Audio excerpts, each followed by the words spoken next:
তুলা গাছের ফল যত পাকে তত গাছের ডাল কি হয়, যখন কাঁচা থাকে তখন নিচে থাকে, ডাল ঝুঁকে পড়ে, আর পাকলে পরে উপরে উঠে যায়।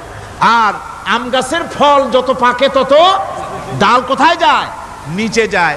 যারা মানুষের তৈরি করা এই সমস্ত জ্ঞানে যারা সমৃদ্ধ হয়, তারা ওই তুলা গাছের মতো আস্তে করে যতই জ্ঞানে বৃদ্ধ হয় ততই ডাল উপরের দিকে যায়, জ্ঞান তত হালকা হয়। আর কোরআন আমের মতো, কাঁঠালের মতো, মানুষের উপকারী এমন এক ফলের মতো, যত পাকে যত পড়ে জ্ঞান যত সমৃদ্ধ হয় ততই আল্লাহর সামনে মাথা নত হয়ে যায়। মানুষের কাছে জ্ঞান খুবই সংক্ষিপ্ত জ্ঞান, মানুষের কাছে অমা উতিতুম মিনাল ইলমি ইল্লা কালিলা, খুব সামান্যতম জ্ঞানই তোমাদেরকে দেওয়া হয়েছে, বেশি জ্ঞান আমাদের কাছে নাই। সবচাইতে বড় জ্ঞানের উৎস আল্লাহ সুবহানাহু ওয়া তাআলা, জ্ঞানের উৎস হচ্ছে কোরআনে হাকিম।